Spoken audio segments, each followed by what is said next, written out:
estoy rotando actualmente y les voy a dar una clase de la monitorización de lo que es la presión intracraneal. Bueno, esta es la agenda. Vamos a ver un poquito de cómo inició esto, sus definiciones, algunas tasas de incidencia, cuáles son las principales indicaciones para la medición y los tipos de monitorización, tanto la invasiva, la no invasiva y algunas de sus complicaciones. Bueno, sabemos que esta monitorización surgió principalmente en los pacientes con diagnósticos de traumatismo craneoencefálico severo, principalmente con diagnósticos como hematoma subdural agudo y contusiones cerebrales. Inicialmente tenemos a nivel nacional, esta es una gráfica que se tomó de un hospital en Monterrey, que son los que más utilizan este tipo de catéteres, que se colocan más comúnmente los catéteres parenquimatosos que los intraventriculares a nivel anual, como pueden ver desde el 2016 hasta el 2019. Bueno, todo surge de la relación en que tenemos entre la sangre, el líquido cefalorraquídeo al interior del continente, que es el cráneo rígido. Esto es el primer postulado que hizo Monroe y Kelly. Le dije que estaban platicando, mijo, apenas empezamos. ¿Me regreso? Está bien. Ya está grabando, después lo puede ver en el canal. Bueno, este fue el primer postulado que hicieron Kelly y Monroe. Ellos nada más identificaban inicialmente dos elementos, que era la sangre y el líquido cefalorraquídeo en relación a lo que es todo el continente o cráneo rígido. Posteriormente, en 1846, el doctor Burrow ya propuso que se agregara uno de los otros continentes, que era el líquido cefalorraquídeo. Esto se creó como una relación entre aumento y disminución de estos tres elementos, formándose posteriormente ya lo que es la doctrina de Monroe y Kelly. En 1897, el doctor Hinke fue el primer médico que realizó la primera medición de líquido cefalorraquídeo. Esto lo hizo por medio de una punción lumbar y se usó una medición ya indirecta de lo que es la presión intracraneal. El doctor Lundeberg en 1951 ya se estableció como tal la definición de la presión del líquido cefalorraquídeo dentro de lo que es el cráneo, la cavidad intracraneal, para expresar equivalencias al líquido cefalorraquídeo. Él mismo identificó algunas ondas que vamos a ver adelante, que lo relacionó con algunos detalles fisiopatológicos, tanto patológicos como normales, relacionados a la clínica con el paciente. Bueno, y en 1973 ya se inició a introducir lo que es la monitorización invasiva, clasificándolo en sistemas de llenado de líquidos, catéteres como puntas de traductor y algunos monitores telemétricos. Se inició a investigar sobre el tornillo subaracnoideo, conocido como el perno, y posteriormente inició lo que es la monitorización invasiva como el ultrasonido transcraneal. Ya para los años de 1984 se inició los microtransductores como la fibra óptica, algunos dispositivos ya de medición de la tensión o sensores neumáticos, que fueron los iniciales. Para entrar al tema, pues tenemos que conocer lo que es la definición de la hipertensión intracraneal.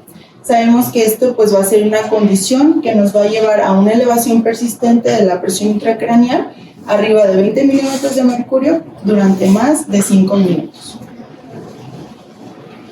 Bueno, ¿y qué lo ocasiona? Pues es un aumento de la presión intracraneal. Esto pues es una medida que va a estar lo que es el resultado de una relación entre tres elementos. ¿Esto con qué? Con el contenido o lo que es la cavidad rígida del cráneo. Tenemos que estos tres elementos pues es el encéfalo, que equivale a un 80% de esta presión, el líquido cefalorraquídeo, que es un 10%, y el volumen sanguíneo, que es igual, en un 10%, arterial y contenido venoso. Una PIC normal, pues tenemos aquí, les puse 4 definiciones en niños, adultos y infantes y recién nacidos. Todo esto nos lleva a entender lo que es la teoría que les comenté de Kelly y Monroe, lo cual nos dice que este es un equilibrio entre los tres elementos. Cuando hay algo que nos altera este equilibrio, que es una tumoración, edema cerebral, algo que nos lleve a descompensar este estado de esta presión normal, pues lo que nos hace es ir disminuyendo uno de estos tres elementos. El elemento inicial que inicia a disminuir es el líquido cefalorraquídeo. El líquido cefalorraquídeo se va a lo que es el espacio subaracnoideo para tratar de compensar este estado de presiones. Al no mejorar, inicia a disminuir lo que es el contenido de volumen, que es principalmente el volumen venoso, que empieza a disminuir para tratar de compensar esta presión. Esto nos lleva a este diagrama en el cual al romper este equilibrio inicia la disminución de la disponibilidad de oxígeno. Esto nos ocasiona que las células de la glía y de las neuronas empiecen a producir ácido láctico. Hay un aumento de la osmolaridad, inicia a haber edema cerebral. En cuanto sigue aumentando lo que es el volumen a nivel intracraneal, aumenta la presión intracraneal y nos ocasiona una disminución de lo que es el flujo sanguíneo cerebral. Nos lleva a lo que es la definición de la compliance. Aquí tenemos una gráfica que nos va a representar lo que es la presión y dependencia de volumen. ¿Qué nos quiere decir? La compliance es la capacidad que tiene esta cavidad rígida para tratar de compensar, equilibrar, que por más que nosotros tengamos un poco de incremento del volumen a nivel intracraneal, tratar de compensar o que no se nos eleve la presión intracraneal con el aumento del volumen intracraneal. Aquí esta gráfica se llama, es dependencia de presión intracraneal y volumen, nos habla de tres fases. Aquí hay una meseta en la cual nosotros tenemos una adecuada reserva compensatoria con el aumento del volumen intracraneal. Al romperse esta meseta de reserva compensatoria, se eleva lo que es la baja distensibilidad, aumenta y baja lo que es la compliance. Se rompe esta reserva y aumenta lo que son las presiones, a pesar de que nosotros tengamos un volumen progresivo del volumen intracraneal. Esta gráfica nos va a ayudar a entender más adelante algunas de las gráficas que vamos a estar evaluando cuando se esté monitorizando la presión intracraneal. Bueno, tenemos algunas indicaciones más adelante.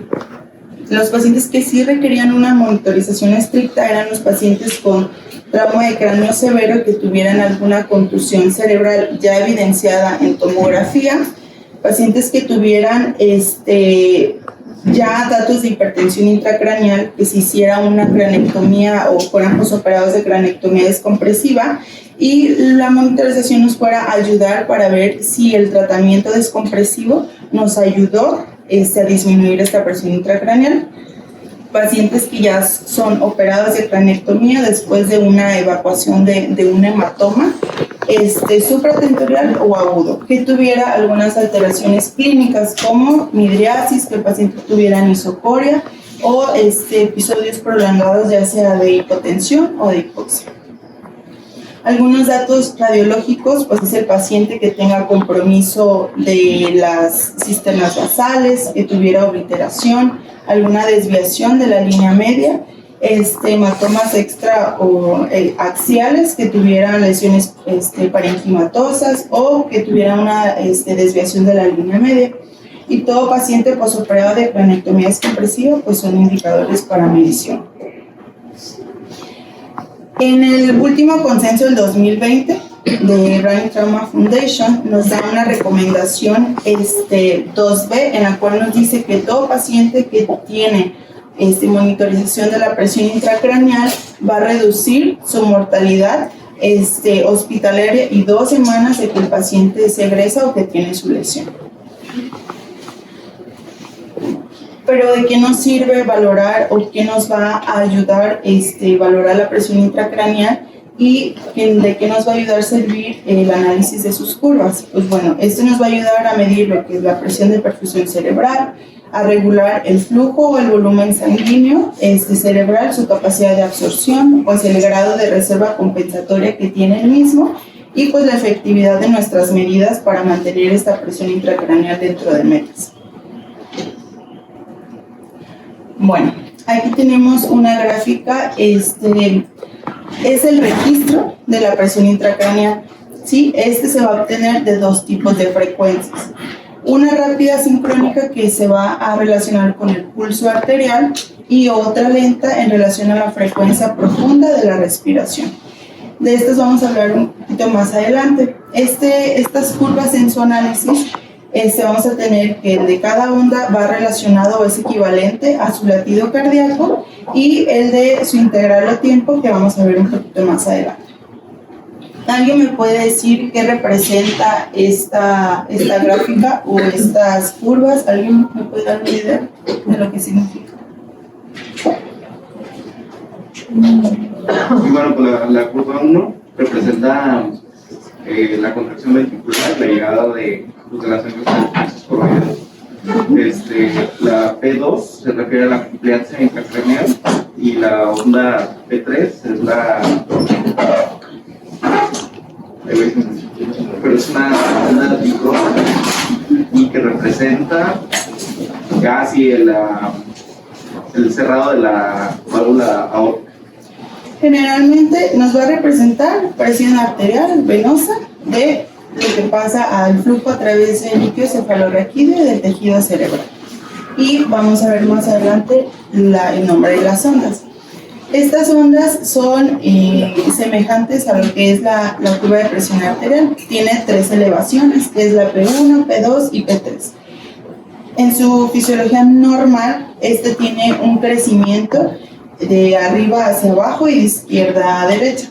La P1, como nos dice Edgar, tiene un pico agudo, se llama onda de percusión.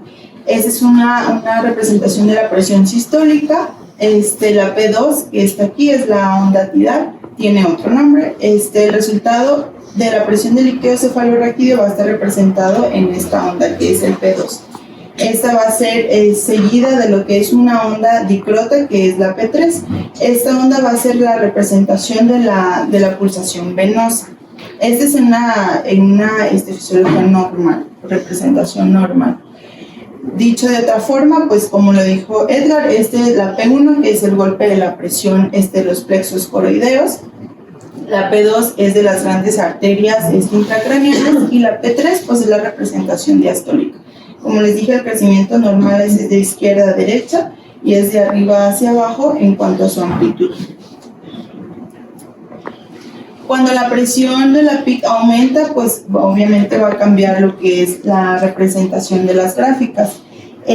Aquí lo que va a cambiar pues es el crecimiento de la onda. Si se fijan, pues ya la P2 fue la que aumentó de tamaño a comparación de la P1. La intensidad de la onda va a ensanchar y cuando hay una alteración o aumento de la presión, pues va a cambiar, va a iniciar con la onda 2 hacia arriba y la P1 y P2 van a disminuir. ¿Esto qué quiere decir? Aquí les puse una onda normal, que es la P1, P2 y P3. ¿Se acuerdan del diagrama que vimos anteriormente que representa el volumen y la presión intracraneal? Cuando hay un aumento de la presión intracraneal, aquí les puse unas tomografías, están normales.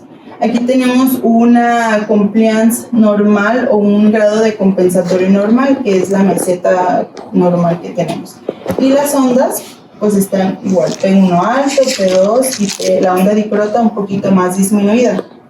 Ya en la tomografía que tenemos aquí abajo, el paciente está presentando un hematoma, hay edema cerebral. Entonces, este grado compensatorio o esta reserva compensatoria disminuye y aumenta lo que es la presión intracraneal y cambian las curvas. Si alcanzan a ver aquí, la P2 cambia su morfología, se eleva, aumenta lo que es la onda dicrota y aumenta lo que es la presión de la curva número 2. No sé si tengan alguna duda. Y en 1960, como les mencioné, el doctor Lundenberg, él observó 3 sondas de lo que es la PIC en relación a su integral, pero con el tiempo. Esto está relacionado con su componente respiratorio. Bueno, iniciando con lo que es el gold estándar conocido actualmente, es el drenaje ventricular externo. Este es un sistema de monitorización de presión que nos permite tanto su monitorización como su drenaje de líquido cefalorraquídeo. Este es uno de los catéteres que se coloca a nivel de uno de los ventrículos laterales a través de un orificio de trepanización. Este es uno de sus presentaciones. Este va a estar conectado a un transductor de presión y tiene un sistema de drenaje para que permita la extracción del líquido cefalorraquídeo. Este sistema pues va a tener algunos componentes. Ahorita les voy a poner un videito chiquito. Este lleva una guía de drenado de líquido, que es esta. Este va a estar conectado a lo que es una llave de 3 vías para poder obtener las muestras. Este es un puerto de inyección igual para tomar las muestras, y en algunas está conectado una válvula para evitar el retorno. Tiene un dispositivo de nivelación, que es la parte posterior, que está medido en centímetros de agua y en centímetros de mercurio. Un dispositivo de nivel láser, y es la cámara de goteo y pues su bolsa recolectora para su extracción.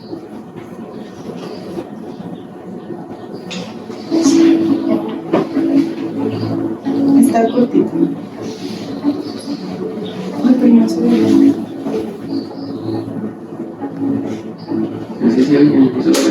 Está relajante la música. Está relajante la música. Este es el manómetro que les digo de mercurio y de centímetros de agua. Es que no.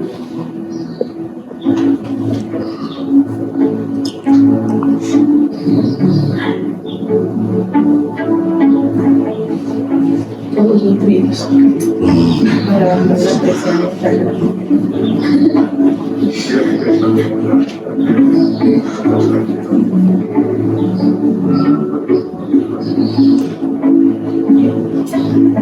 Este es el catéter.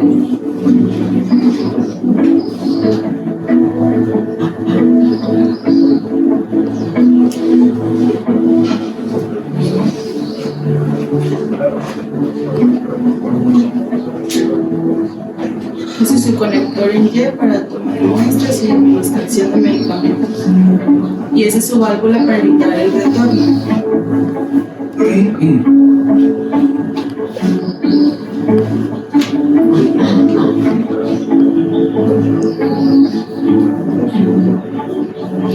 Se tiene que anivelar al punto de Se lo supone con el exterior.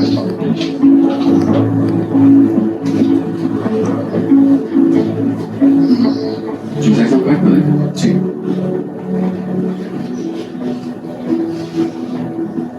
Esta es la llave de paso.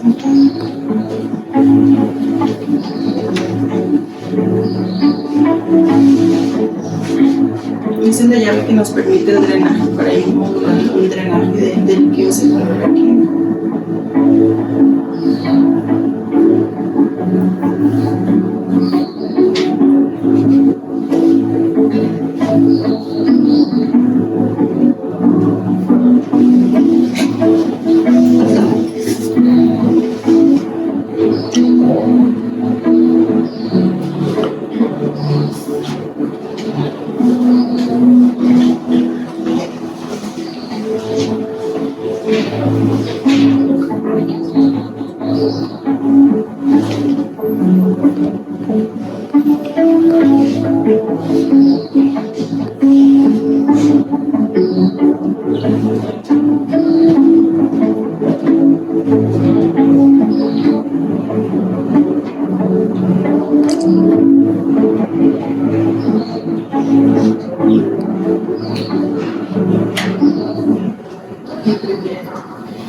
Pero tenemos algunas otras presentaciones y algunas otras marcas, como es el catéter intraventricular Camino, que les voy a enseñar más adelante.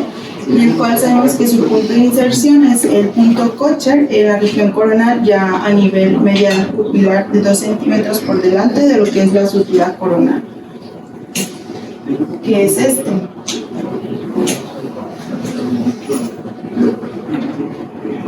Intraventricular, tiene su tornillo y aquí está articulado el cable de registro. Aquí donde hacemos el ajuste previo y este es el sensor de la temperatura en esta zona. Ahí tenemos está encendido, ¿verdad? Obviamente está calibrado en 0 y aquí se registra también temperatura y en un momento dado también se puede estar simultáneamente monitorizando la presión de perfusión cerebral. Ahí nos evidenciaría pues los que son las curvas que les había mencionado, pero que son diferentes presentaciones y marcas. Entonces tiene intraventricular. En cuanto al monitoreo intraparenquimatoso, pues tenemos la fibra óptica, el microsensor de Codman y el monitor de Spiegelberg, que es también diferente. Obviamente hay marcas y otras presentaciones. Este es el catéter parenquimatoso, que ahorita les voy a enseñar un poquito más adelante. Igual su colocación pues es en la región frontal precoronal. Y este es, se parecen, pero es la colocación de un tornillo, lleva un sensor y también tiene la conexión a un preamplificador. También, como les comento, hay marcas, está el sistema del BIC parenquimatoso igual camino y está el más nuevo que es el monitor CAM2, que es uno de los que más están en el auge ahorita. Y bueno, la fibra óptica, pues es un poquito más flexible. Se puede colocar en región intraventricular, subdural o intraparenquimatosa. La diferencia es que este es más pequeño, se puede romper porque es un poquito más flexible, pero funciona a nivel de luz. Está reflejada en lo que es el diafragma y pues los cambios de intensidad de la luz son los que van a interpretar pues la medición de la presión intracraneal.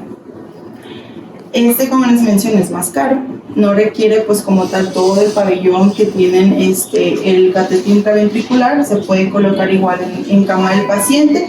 Y la diferencia de la fibra óptica de los catéteres es que si se fijaron, el del catéter intraventricular puede tener modificaciones de su calibración conforme si hay movimientos bruscos de la cabecera, de la cama. Y el de fibra óptica pues nada más se calibra a su colocación y ya no se puede volver a calibrar. Aquí les puse un artículo en el cual compara los dos tipos de catéteres intraparenquimatosos, que es el Camino y el Codman, en el cual nos mencionaba que había de diferencias entre estos dos. Pues en este estudio se hizo en pacientes con hemorragia subaracnoidea, sí se estimó una diferencia de la toma de la PIC o de la medición de 5 hasta 10 milímetros de mercurio de diferencia entre estas dos mediciones. Pues ventajas y desventajas.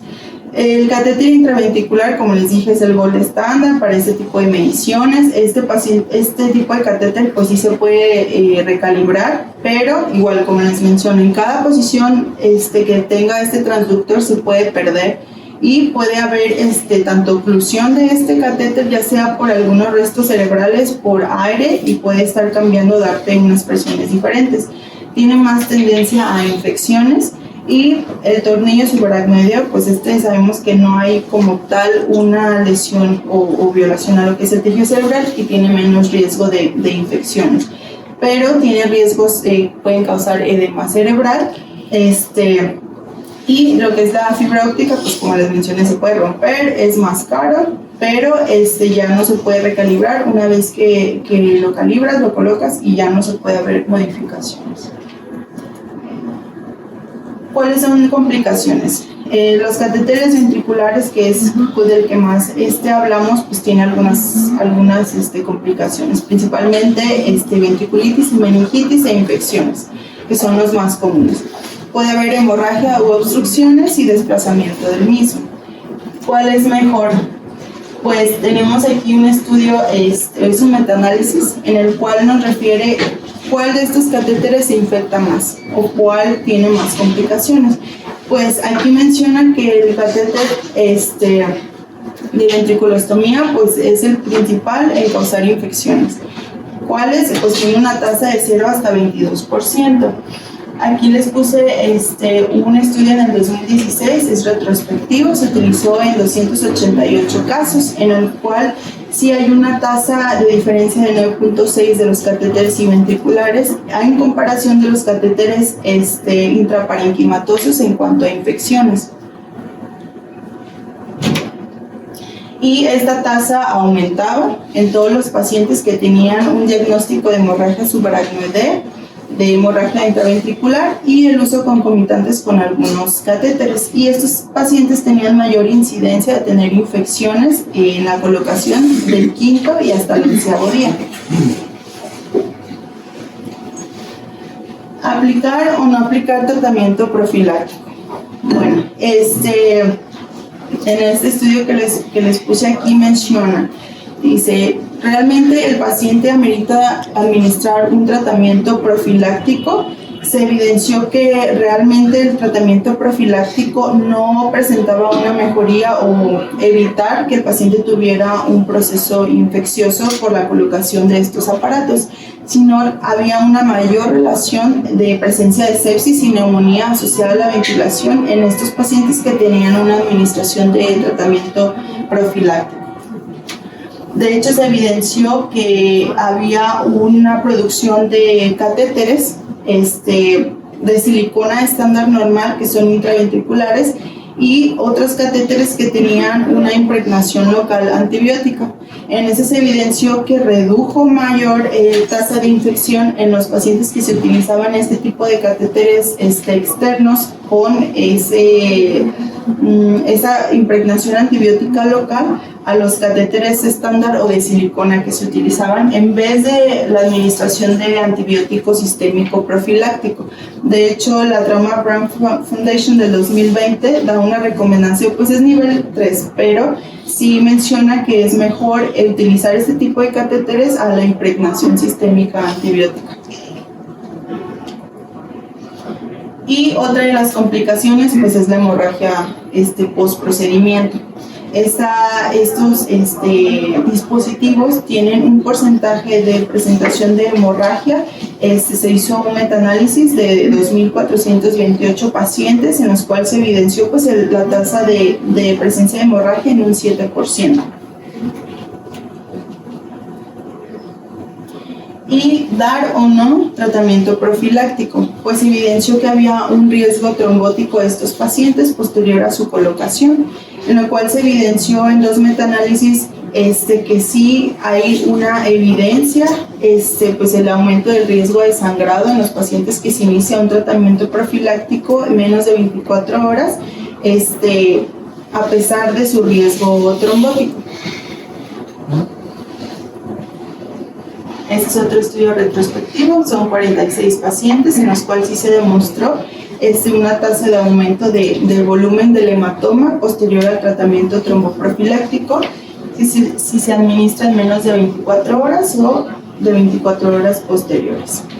Y bueno, la medición de la PIC no invasiva, esto se vio una asociación en comparativa con la medición invasiva, en lo cual sí había una diferencia de la medición de la PIC no invasiva de más 2 milímetros de mercurio para un paciente con una presión intracraneal de 0 a 20 milímetros de mercurio y más de 10 para los pacientes que tenían una PIC elevada mayor de 20 milímetros de mercurio. ¿Qué instrumentos podemos utilizar? Pues es el ultrasonido transcraneal, en el cual nos va a ayudar pues a la medición de las velocidades del flujo de la arteria cerebral media.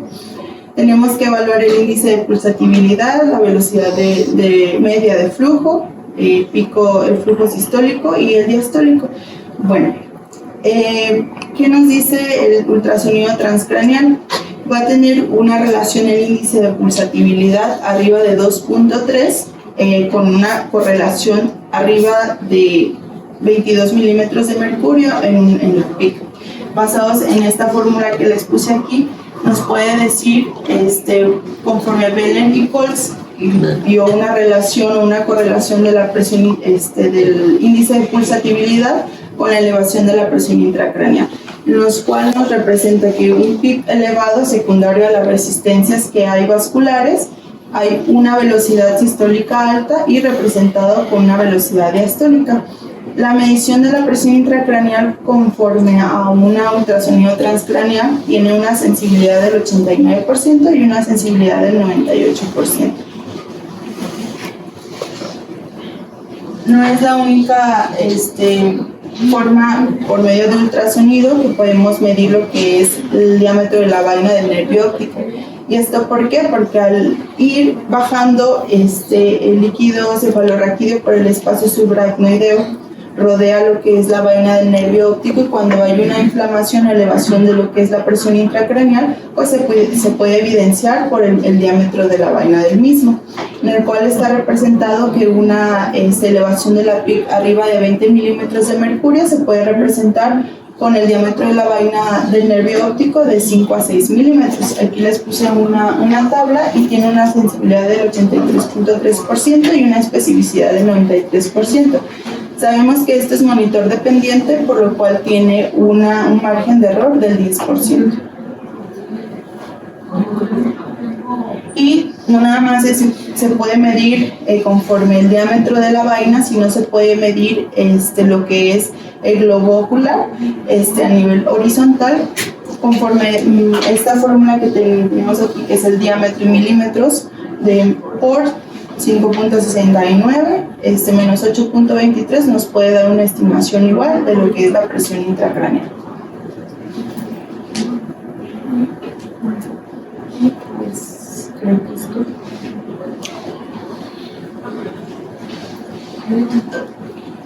No sé si tienen alguna duda.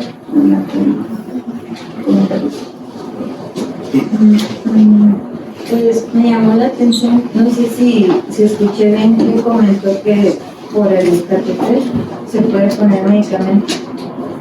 Pues sí, se puede administrar. De hecho, antes de la valvulita hay una vía donde tomas muestras y puedes administrar también el medicamento. Sí, la verdad nunca los hemos usado, pero sí viene como un tipo instructivo donde sí nos dice que se puede administrar.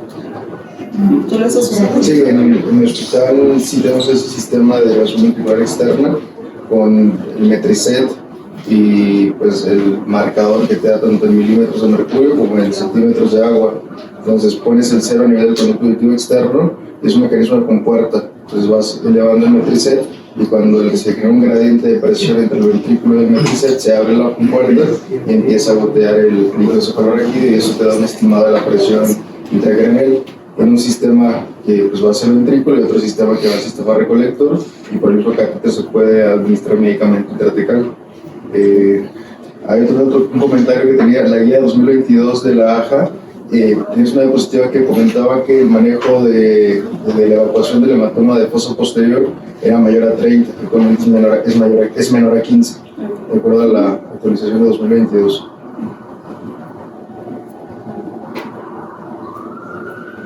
Bueno, yo en cuanto al Doppler transcráneo, es una herramienta efectiva, pero también hay que tomar en cuenta qué ecuación o qué fórmula utilizamos para calcular la presión intracraneal.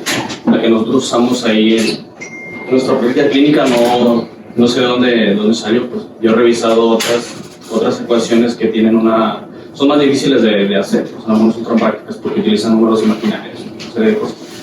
Pero son más efectivas y las más precisas pues comparadas con la presión invasiva.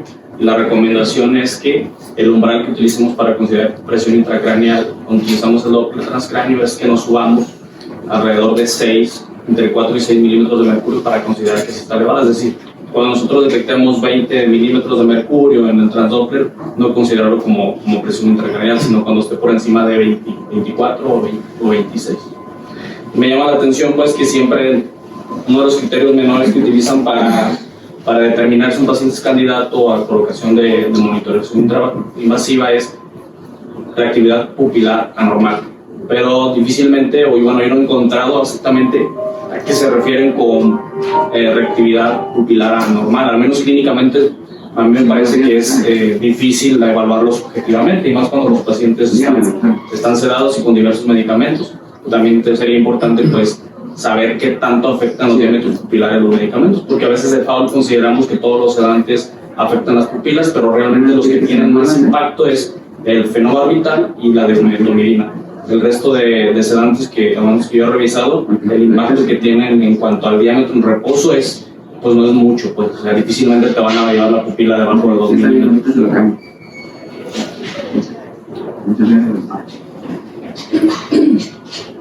A mí me gustó la clase, me pareció que sí abordaste los puntos, estuvo bien explicado.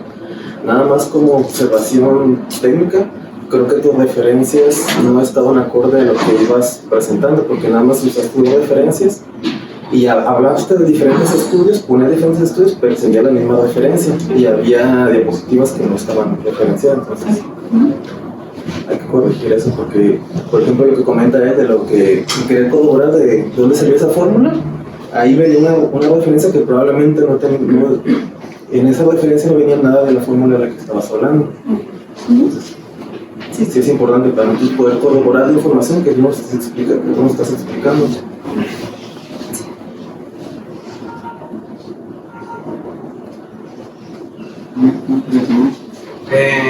Pues también que, por ejemplo, cuando usamos el monitoreo de los que tenemos aquí, la medición de la vaina del nervio óptico, cuando el paciente ya recibe un tratamiento posterior